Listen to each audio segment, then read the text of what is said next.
Well, folk already. I'd like to say I'm pretty, but that's a lie.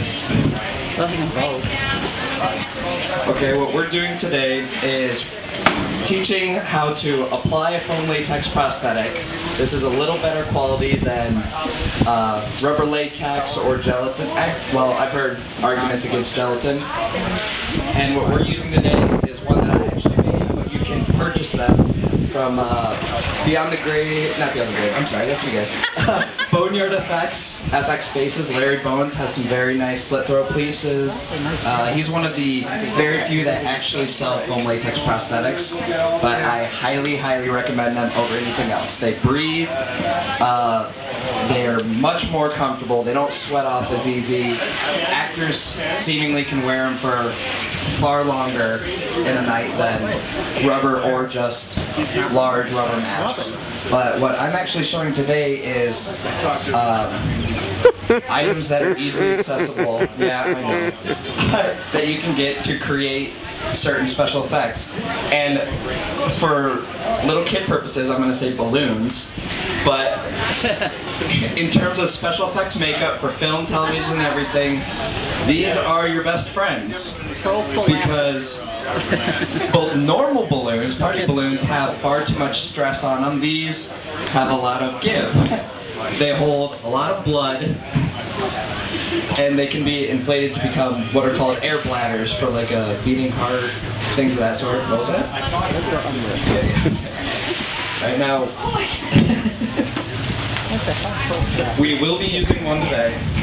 And however, they make a what was bad whip. Right, this right here is a new item that I found that I learned to be the best possible thing for a blood pump. And it is a two-way gas siphon. You can get it at ACO or Home Depot or anywhere for $10, $15. I was told today you can get one for $1.50 at Harbor Freight, which makes me very upset because I paid $10, $15 for it. All it is just pump action, sucks in water, blows out water. And so that's what we're going to be doing with blood. Instead of having what I used to use, which are syringes. These are awesome, but you only have that much work, or that much blood to work with. It's very frustrating when you haven't successfully accomplished the effect. As I spill glue everywhere. Alright, now what I'm going to be doing first is prepping what's called the bladder. And the bladder is, as opposed to, this is where the blood's going to be coming out of, and this is our lovely model, Trisha. Everyone give her a hand. Instead of having a giant bulky tube sticking out of her neck, blowing out blood in a stream, what we're going to do is disperse the blood through a balloon. And the whole purpose of that is to spread it out evenly and to lay it flat across underneath the appliance. Therefore, it's not bulky, sticking out, the blood flows a lot easier. And I made the mistake of getting balloons that have a certain kind of lubrication on them. Yeah. So to compensate, I'm going to turn it inside out.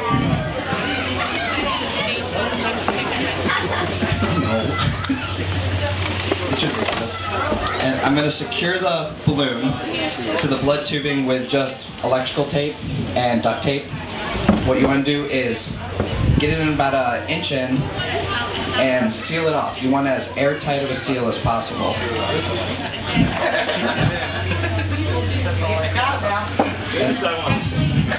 A lot of jokes you can use for this demonstration.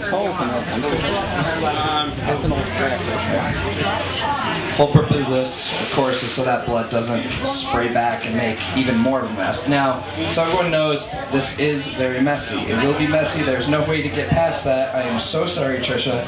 That is why she's wearing my clothing. And it's always good to do this on a friend. It's also very difficult to test these things on yourself.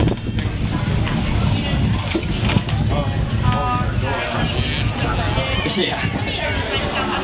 So I got stuff I really don't want blown away. Alright, after I seal this up enough, it's not quite there. A lot of special effects company for film effects, even for hunts, you can use it for hunt application. It all depends on how much time you want to spend on each thing.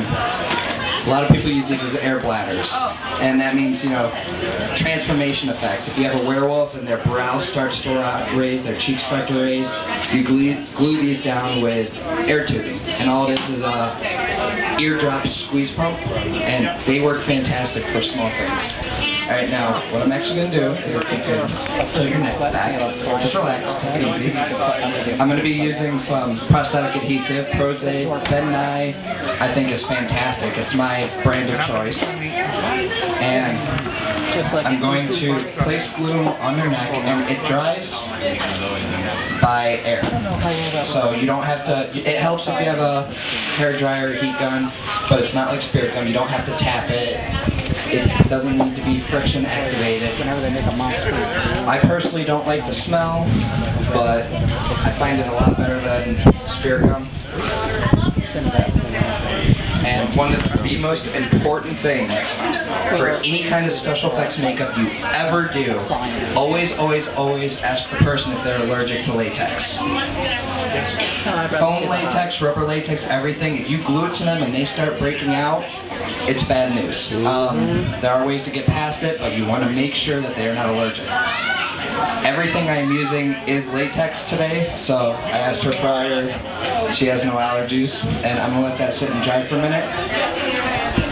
And like I said, this is actually a piece I made.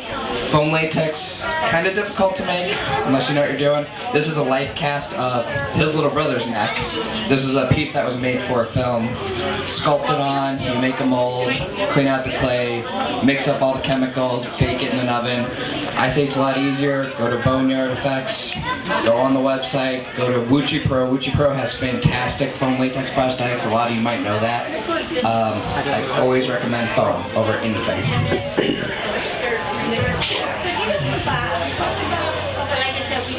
Not quite there yet. Are there any questions so far? Anything confusing? I know I'm all over the place. Okay. And I'm also going to be using blood that I made. This was strictly for the amount and because I like my blood better. But bottle of blood, worst stuff you can ever use. Fantastic for scenery, fantastic for decorations. Never put it on a person. It will immediately stain. It will ruin every piece of clothing it touches. You will be red for a week and a half. And I know that better than anyone. The best blood I have used is Bloody Mary's, actually. In terms of makeup, I think it is fantastic. It doesn't really stain. And what's nice is it stays wet for a long time, and then it clots itself. So it kind of works as a gel, works as blood scab, and works as liquid blood. You doing okay? Almost? Yeah. All right, now what I'm going to